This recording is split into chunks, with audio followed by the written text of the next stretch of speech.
Pretty nifty. All right, cool. Well, thanks for meeting with me. Yeah, no Yeah. problem. If you could just tell us your name and if you have a particular ministry or anything that you're Yeah. involved in or any kind of contact information. Yes, my name is Dave. I do full-time missions over in Africa. I live there full-time now. What country? Northern Nigeria. Okay. Yeah, East Africa, North Africa. Yeah. And I moved back on June 4th. I just came back to get married recently, which is a huge miracle. Congratulations. And you can reach me at david.bryant at sin56.org. Okay. Yeah, Cool. Thank you, brother. that's my email. All right. So we're here at Freedom March. What is freedom? What are you freed from? Why is this a Freedom March? Yeah, Freedom March is a ministry that gives individuals an outlet to testify about the Lord delivering them from same-sex attraction or homosexuality, transgenderism. So it's just a ministry that causes us to gather and just to declare what God has done in our lives as ones that used to be in the gay lifestyle. So you're here, and what are you freed from? I've been freed from homosexuality. Got saved in 2012, hated God, hated Christians, and just encountered the love of God in the midst of my struggles when I didn't believe in Him. And everything has been different since then. Yeah. And why did you hate Christians? I hated Christians, man. Hated Jesus. I hated religion. I'm from Detroit, Michigan, and I was sex trafficked as a little boy from 6 to 9 years old, and a lot of my traffickers were men. And then that was when I was a little boy, and then my mama ended up getting with another pimp, and I was abused really bad, like tortured, beaten, smothered, put in dark basements and stuff like that. And then at 9 years old, everything kind of stopped, but I still was really broken and scared. And then in high school, I got introduced to the homosexual lifestyle. People used to call me gay and faggot. And I was much more sensitive than other guys, other boys. And that stuff just started to play in my mind for sure. Got a boyfriend in high school, and just thought that's who I was, you know. And for me, it was just a safe place. Homosexuality was a safe place for me because I felt so abused and broken by my family and things like that. So in 2007, I graduated high school and I moved down to Atlanta, Georgia. And I'm going to art school, and I still didn't know a lot about the homosexual community, LGBTQ community. As soon as I got there, I had men just walking up to me, giving me their number, and I just was like, man, like people think I look handsome down here, and I was so desperate for love. So I started sleeping around and just giving myself to people and getting money and just hustling. So the thing that hurt me so bad as a kid, being forced to have sex with people, now I'm doing it to make money, all because of just brokenness within me. And oh my gosh, and I remember people talk to me about Jesus, and I just get so maxed, like, what God will let a 6-year-old boy get raped? I was 6 years old when I was getting trafficked. I just was so angry. And then one day in 2000, going into 2012, I'm in Detroit, Michigan again. I'm homeless on the street. And I'm laying on the street, and these people come to me and say, hey, you can come to the football stadium. It's open all night. And I'm like, okay, like you can come sleep here. I'm like, all right, cool. So I go to the football stadium to sleep, but I didn't know that it was open all night because it was a Christian prayer meeting called The Call Detroit, where these Christians rented out a stadium. And they were praying that night that God would save black men and to send them to the mission field. I don't know what they were talking about, but I remember encountering God's love for me in the most craziest situation. After that, I didn't really want to believe in him yet. Like I was like, that was weird, that was crazy. I did feel something, but I didn't feel comfortable still. So I ended up moving back down to Georgia, staying with a boyfriend, 6 guys in a 1-bedroom house, no electricity. I mean, it's just rough. And I started reading this book called Yesterday I Cried.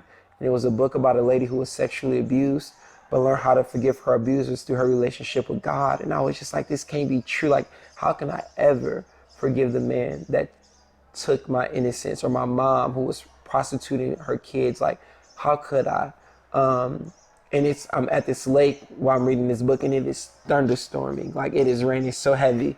But I always tell people it sounds like a movie scene. But I took off my shirt, I took off my shoes, and I walked to the lake, and I just started screaming out, "I forgive you." And I forgave every abuser. I forgave my mom and my dad. And when I said the last name, the person that first raped me when I was 6, when I said his name and I said, "I forgive you," it stopped raining instantly. Like, not even a drizzle. It was like zoop. And I was so scared that I went to cover my mouth and I ended up busting my lip. So it was like I was like so scared, and my lips started bleeding, and the sun came out. And I was like, oh my gosh, I think God is real. And I walked back to the place. I went to work the next day at McDonald's, and I didn't feel all the way, like, I feel good for what happened, but I was like, there's something else. So I'm in McDonald's and I read the next chapter of her book, and she says she didn't really feel free until she forgave herself. And I was like, man, I always thought it was my fault for being sex trafficked. If I wasn't a good looking little kid. And in the break room of McDonald's, I said, "David, I forgive you." And something fell off me and I felt free. And then I locked the break room door and I started crying for almost 3 hours. They had to take the door off the hinges, and I did get fired, but I found something much better. Like, I really encountered God's presence for me. After that, staying with the aunt, and I put on Facebook, if anybody's going to church, this is going into the new year, 2012. If anybody's going to church and you're not crazy, please come pick me up. And somebody reached out, "I'm not crazy. Can I come get you, take you to my church?" He came and got me. And I went into the New Year's saved and baptized, and knowing God. And my life has never been the same since then. So, and after that, I was in a church for like a month, but I felt so uncomfortable. I'm like, I don't see no gay people, no homeless people. Like, I came from the hood. I came from brokenness. People need to know Jesus. And I started making sandwiches and going downtown to land and feeding the homeless. And then I go to a park called Piedmont Park, where a lot of gay people go on Sunday. And I go there and I just be sharing my story. And that was my first introduction to persecution. Now today I'm living in Africa, reaching Muslims. And it's a lot of persecution sometimes, but the Lord prepared me. And I never had white friends before, but one day at Piedmont Park, I'm going to share the gospel, and I see a group of white people just loving Jesus, and they're singing worship songs at the park. And I'm like, "Who are y'all?" And they tell me who they are. They say, "We're going to go feed the homeless after this." And I'm like, "I'm going to feed the homeless too." And these people took me in, took me to their homes, discipled me, and my life was changed. And that led into me going on my first mission trip to Panama, where I was like working with the broken and working with like just broken people like I was. And then I did more research and found out about countries in Africa or China or places like this where they have no opportunity to hear about God. And my heart was broken because I was so angry. I was so jacked up, and God changed me. And how can I not go give that to people who have no opportunity to hear? So that's when I started moving overseas to these nations that where it's illegal to be a Christian, or they don't want you to, most of my friends in the country I was just living in, North Africa, I was the first Christian that they met. The first time they touched the Bible, they're like in their 30s, is through me. Wow. And so that's what I do now. Just taking what God has done for me and letting that drive me to bring that to other people. And today, me and my mom is close. My mom is saved. My dad is saved. We got a good relationship. And I was able to forgive them and to be restored because God healed my heart. And it wasn't a church service. It wasn't me trying to be somebody. If I saw God, I probably would have hit him or something. If that's how angry I was. And he stepped into my life where I hated him so much and softened my heart. So I love God, and I've been changed, not because of a religious something, but because I encountered him personally. Like, he means so much to me. And because of that, I was able to lay down my homosexual lifestyle. And even if I wasn't homosexual, whatever I was, like, I laid all of it down to allow him to be my everything because of my friendship with him, because of me falling in love with him. Like, that's how it's been. Yeah. You said because of the love that you've bestowed upon me Yeah. and put in my heart, Yeah. I will lay whatever We're it down is. to give that love, to call other people into that, because people are hurting and they don't need our church programs. They don't need our Bible quoting scriptures that ain't working in our own lives. Yeah. They need us to be filled and sincere and really, really intimate and really knowing God ourselves, and calling them into that reality. So for me, even going to talk to Muslims who they're like talking to Muslims and homosexuals, it feels like the same to me, because that's who they feel like they are to the core. Like when I was gay, that's who I was to the core. So it's always really kind of difficult. But the truth is, I can look at them and call them with confidence to go through the amount of pain they will have to go through to deny who they feel that they are, to deny who they are, to come into this thing called Jesus, because he's worth it. And I can look at you, and most Muslims I know will probably be killed for believing in Jesus, but I can look at them and say, he's worthy even of that, because I've already given up my American life. I've given up my comfort and my family and my land. I've given up everything for this man, and I know you can also. And not so you can earn them, but it's possible to do all of that because you are so aware of his love for you. Yeah, so that's how it's been for me. Yeah, it's just overflowing in you. You just Yeah, you gotta like tell everyone now. you can't give people what you don't have, right? Yeah, so many Christians are so busy. We're trying to come to our thing, and we're trying to, like, we see people struggling, we see people hurting, and we really know that God can do it, but because we don't really know for our own selves, it's difficult for us to bring people in it. So we just kind of give up on people. They're unsavable. But the truth is, they just haven't been provoked by the reality of who Jesus is in our own lives. You know, what does your life say about Jesus? For me to be a Muslim or homosexual, atheist or whatever, what's so good about your Jesus that will make me leave everything that I am for that? Right. And that starts with us. Yeah. You know, it starts with us. Yeah, yeah. And what I hear you saying is, like, there are Christians out there who are playing the part. Yeah, who are checking off the boxes. acting, and they actually don't have the real love of God inside them, and they give us real Christians who really have the love of God a bad name, and then it turns everyone away. And I see that in how a lot of Christians have caused harm to the LGBTQ community. And I'm wondering if you have any thoughts or if you have anything to say about those Christians or to those who just struggling. Or to the LGBT community who's received that trauma. So I'll say this, because I don't want to like bash anybody. I'll say this: there has been sincere Christians that have wanted to see homosexuals saved or changed, or like they want to see them walking in God. But I think the issue is that our opinions have been above our prayer life for them. You know, so many people want to see somebody change and all these things. And after, like this, I say that so many Christians probably want to go out and talk to somebody about Jesus. And then after that moment, we clock out. We go back to our home or our family and our houses and our thing, and we just leave people alone. But everything we're desiring for God to do in somebody else's life have to be driven by prayer. Like, you have to care more. Like, okay, I'll say it like this way. When I go talk to a Muslim in a country where he can be killed, I know that once I open my mouth to share about God's love, that my shirt is now his shirt, my money is now his money, my home is now his home, because it's all about family, it's all about discipleship, it's all about community.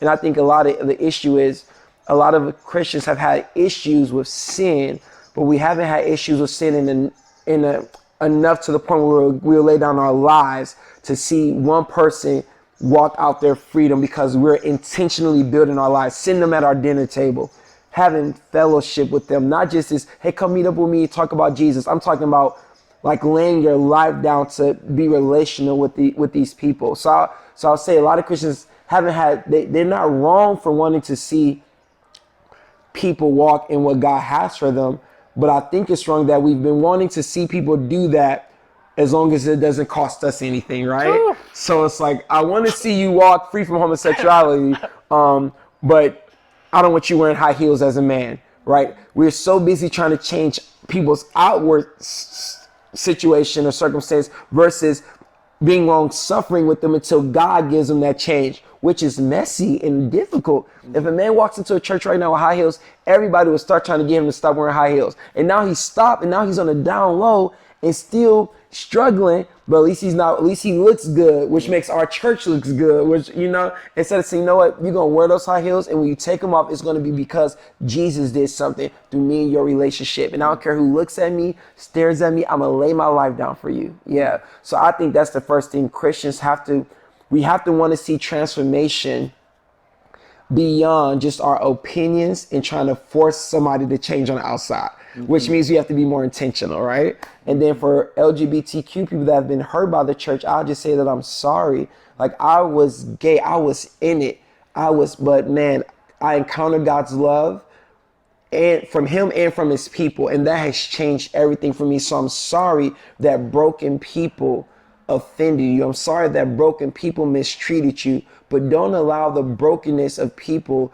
to make you miss out on the man who burns in love for you, which is Jesus. You know what I'm saying? That's what I would say to them. Like, give Jesus a chance. Right. Maybe you have been hurt. Maybe the church has judged you and done it wrong. Why? Because Christians, we're nothing but hot messes trying to be made holy. Nobody's perfect, right? So I think the more that Christians realize that, like, I'm in the process of becoming more like Jesus, and I want Jesus to change me on the inside out, and then people who are outside of Christ or in the LGBTQ, like, and then if they can see that we're broken and you're broken and we're all just trying, but not to allow the brokenness of people to make us miss out on Christ, because that's what I almost did, being mad at Christians and their judgment or my abuse and my trauma, all these things. Like, I almost let it make me miss out on Christ. And I'm so glad that he pushed through all those things. So I would say that to a person that's been hurting because of church abuse.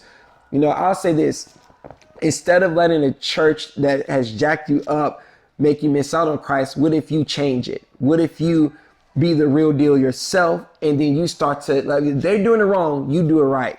And when you're doing it right, hopefully that will provoke the people who are doing it wrong to say, I want the real God also. I want Jesus Christ to come and bring transformation in me first, and then to believe for other people. Is how I think. Yeah. So what's happening right now is just that the Lord, he's talking about way more than gay people right now. Like, I feel like God is he's trying to get us together as Christians so that we can be a safer place for people who are really seeking.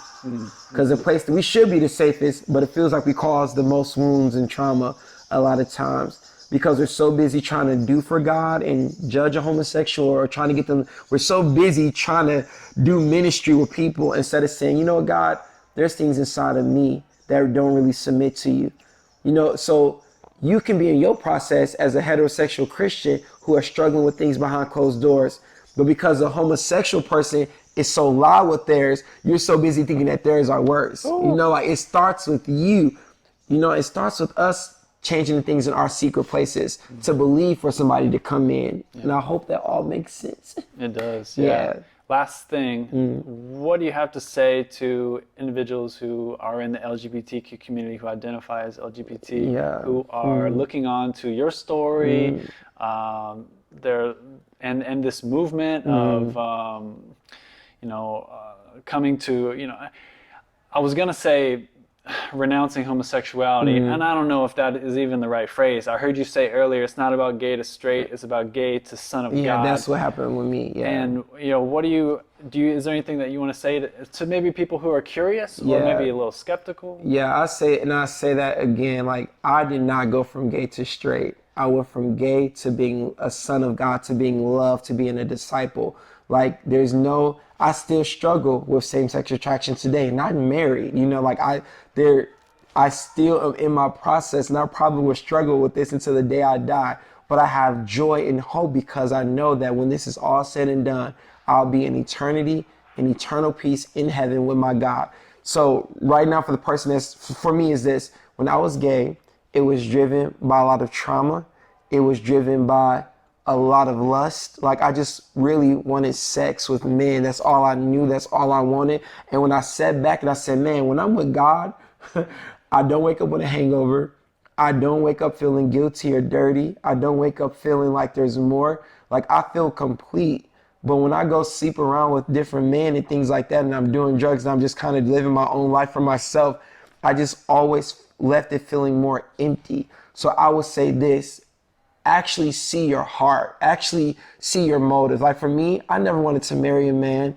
I never wanted to probably be with a man. It was just always so sexual for me only that I was just acting like I was like, so I'm gay, this. And when really it was just lust in my own heart. It was it was just me living for myself, if that makes sense. So I would say to that person that's in it and they're skeptical, they're just thinking about it, I'll just say, give God a chance. Just give God a chance. Not the pastor a chance, not your mama who's beating you with the Bible a chance.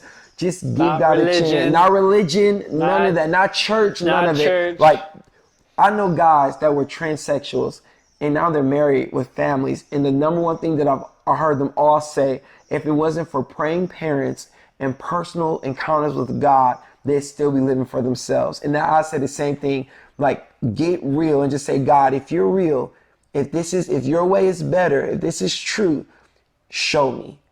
Show me. Like you giving drugs a chance, you giving sex a chance, you giving even money or good things a chance, not even bad things. You giving everything else a chance. Why not give God a chance and let him prove how much he loves you? Because that's what he's done for me. And what would giving God a chance look like? I think giving God a chance will look like honestly and vulnerably seeking him in prayer, seeking him by talking to people that say that they know God, or maybe it's nothing. Maybe it's just you in your room just saying, I'm tired and I'm hurting. God help me. If you're real, I don't know if you hear, like, there's not always a formula. Maybe it's just you being real with talking to yourself. Is there more? Is this true? Is this real?